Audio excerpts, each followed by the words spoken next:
Hello, everyone. I'm Hizran from Prodigii.ai, bringing the secrets and insight of Ivy League schools to your screens. Today, we're thrilled to have a special guest who went to Oxford University, Momina Malik, a master's student who graduated from one of the world's most prestigious universities, Oxford, a decade ago. How did she crack the code of getting into the university with the acceptance rate of only 16.6%? Let's hear it from Momina herself. Hi, Momina. Welcome to our podcast. Hello, hi, thanks for having me. Thank you for joining us. Why don't you start with a brief introduction, and then after that, we can move on to the questions that our listeners have been very eager to know. Sure. So I was born in Pakistan, and we moved away when I was about 11 years old. I grew up in South Africa, Botswana to be precise, and I did my high school there. And then I did my undergrad at Malaysian University, so they do have a campus there as well. And that's where I did my undergrad in software engineering. And following on from that, as usual, the general precedence in our society is that you have to go for a master's right away, and that's what I ended up doing as well. And that's when I applied to quite a lot of universities in the UK and some of them in the US as well. But yeah, I also came through, and that was a chosen choice. So yeah, that's how I ended up at Oxford. So, Momina, why Oxford? Yeah. So, why Oxford? What inspired you to choose Oxford University for your master's degree?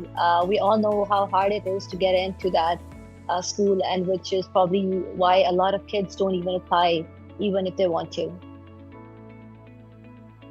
So I'll be honest, as I said, so just for context, I did my MSc in software engineering, and I kind of looked through the curriculum of a lot of universities, and I applied wherever I felt that that was a good fit for me going forward.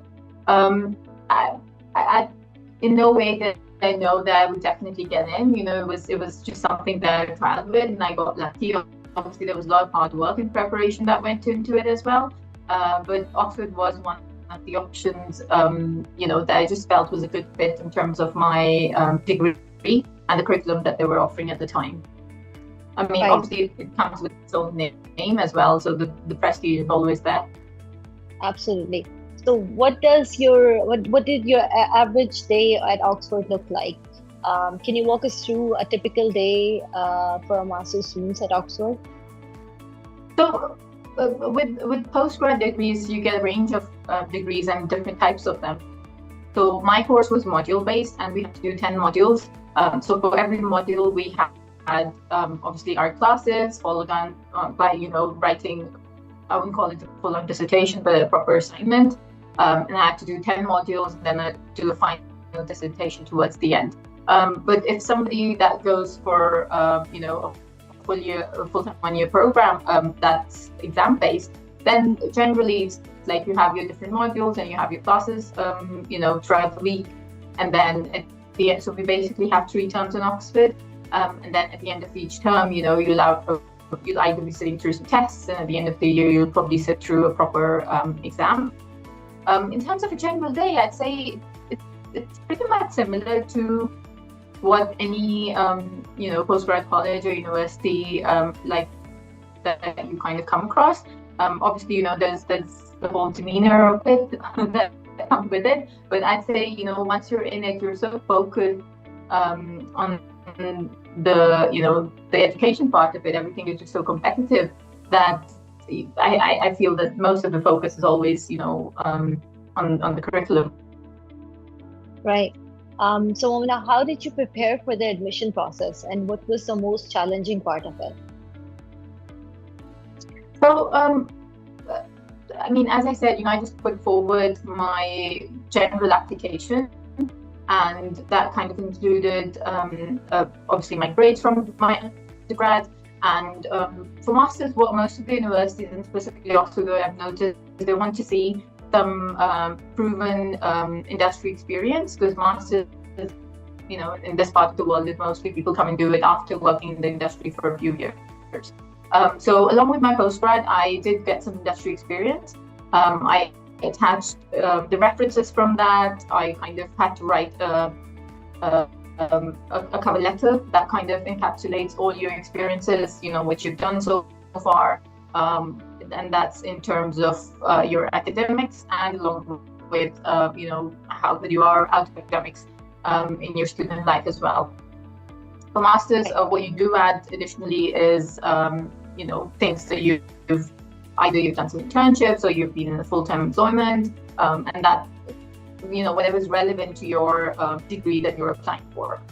So I think getting the cover letter right is probably the most critical part of it. That's like, yes, good grades will give you, they will get you your step through the door. But then going forward, you need your cover letter. You need to show them that you have your extracurriculars going on the side also. And then comes the interview part.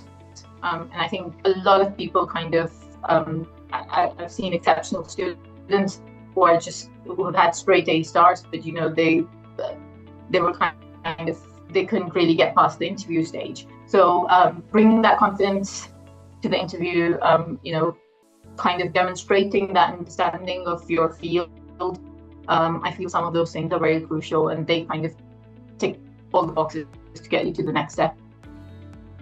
Right. So you talked about extracurricular. Can you talk about the importance of extracurricular activities in your application? I mean, how much of a role did that played in your acceptance to Oxford? So obviously the very first stage is having excellent grades. There's no debate about that. But then, what I've noticed that all the top league universities these days, they do want to see how you're performing out of the classroom as well. So you don't necessarily have to be, doing brilliantly in, say, 5 sports. That's probably too much. But, you need to have some sort of, whether that's volunteer-based, whether that's sports-based. I feel that you should definitely have something on there that can tell you that you're always willing to learn. You're there to help others. So extracurricular kind of depict those soft skills in you as well. I obviously attached references of where I volunteered in my undergrad time, or the period that I had, where I could have just sat idle, but I used that time between my finishing my undergrad and applying for my postgrad. I worked in different IT firms, whether that was on short-term or long-term basis. And the value that I kind of brought into those activities is quite crucial as well. I'll be very honest with you, I'm not a very sporty person, so it's not like I had anything of that sort. But I was always very conscious about, how I'm putting forward myself and demonstrating my soft skills. And I feel that, again, you can be good at playing board game, you can be, just great at volunteering or just helping the community in any way, or you can definitely be great at sports. So, any of those things, if you can bring that to the table, obviously there's hundreds of thousands of applicants applying. How do you stand out is what matters at that point. Right. So what was your approach to the Oxford application? You mentioned the cover letter. Any tips for the students who want to apply but are too scared to do so? I don't think in anything in life, I don't think you should be too scared. What's the worst that can happen? You never really know that you'll be able to get in. I'm one such example. I wouldn't have thought that I would actually got in, but I was like, what's the worst that can happen? I'll just be turned down. So I just went ahead and I applied. I understand if it's an undergrad application, then you can either choose Cambridge or Oxford, one of them. But in terms of the postgrad application, I know of people who literally, they've applied year on year, they've been turned down, but they've improved their applications in the following year, and they've actually gotten in, and they've passed out with good grades eventually at the end of their degrees. So definitely don't hold yourself back just for the sake of thinking, oh, that's too big of a dream. I've seen people come to Oxford with extremely humble backgrounds. I don't want to say who were mediocre in terms of their grades, because that would be a bit unfair. But, if you feel like you've got the grades, if you feel that the degree that's being offered, if that's a good fit, you have no reason to hold yourself back. You definitely have to put in that hard work and putting that application in. So, go and look for mentors, go and speak to people who have, who've been in such institutions and can help you guide through the process. So many times, a lot of young kids from the younger lot, they've asked me to review their cover letters. And I mean, I can't give you a set template for a cover letter that this is what will check all the boxes, but definitely ask other people to review it. So as I said earlier, cover your academics, anything extra that you bring to the table, that could be extracurricular, sports, anything of the sort. And then if you're something that I've seen matters a lot to them is that it sometimes helps to explain them your personal situation as well. I mean, if you've had a privileged background, well and good, but a lot of people come to Oxford, as I said, with humble backgrounds, but on scholarships. So probably taking the time to explaining to them what your environment is, and you're still striving, and aiming for higher things. And if, like monetary issues are still a thing, then definitely you can reach out to scholarship, but explaining those things in your cover letter would also be really handy. That kind of, because the thing with Oxford admissions is that they've been making a conscious choice over the last couple of years to balance the type of students that they take in, whether that's from private schools or state schools or people with coming in with a lot of money that can pay the hefty fees, or people who need help with the bursaries. So there's no ruling out. Just give it a try and try your level best, and you never know, things might work out in your favor. Absolutely. So how was the academic environment at Oxford? How was it different from your previous university? So I'd say it's very, very competitive, especially with postgrad. I had people in my class who had done, 3 PhDs, and they were sat through another master's program. For me, it was my first postgrad degree, so it was overwhelming in the beginning. And one thing that we take it more of as a joke, but until you come to an institution like Oxford, you might think, oh, I'm passing out my undergraduate as the top of my class and everything. But when you come to Oxford, everybody is just as bright, and you might think initially, oh, you're probably not that bright. But I think that kind of you have to overcome that eventually, because it's extremely competitive. Everyone is trying to do their best and deliver the best. In terms of the regulatory stuff as well, it is very strict. So you can't really be copying out a single sentence from the internet, but you have to write it in your own context. So the hard work is really needed. But I mean, you have lecturers that are quite helpful. You have your you'll get your teaching assistants who will be able to help you through the process, whether that's in the classes or afterwards. You get to build a community, outside of your classroom also. That can be helpful. I wouldn't lie, it is very competitive, but then you have all the resources that you need to get you through that degree. It's a matter of you reaching out and making use of those resources, whether that's best of the best libraries. I mean, we have online portals where a lot of stuff would be available according to your whatever your subjects are, and then again, a lot of postgrad students kind of volunteer or do it for one good reasons, volunteer to do TA roles as well, and that's where you can build another circle where you can get a lot of help from. So if a lot of help is needed, it's just a matter of you reaching out to that help and getting all the useful resources that you need. Right. So what has been the most surprising or unexpected aspect of life at Oxford? Quite a few in the beginning, I'd say. Like some of the things are quite strict, and initially you try to question them, and then eventually you're like, okay, fine, that's probably what makes part of the institution. We'll go into the traditions bit in a bit, so I wouldn't dive too much into that. But I'm trying to think. I think just the grandeur of it all.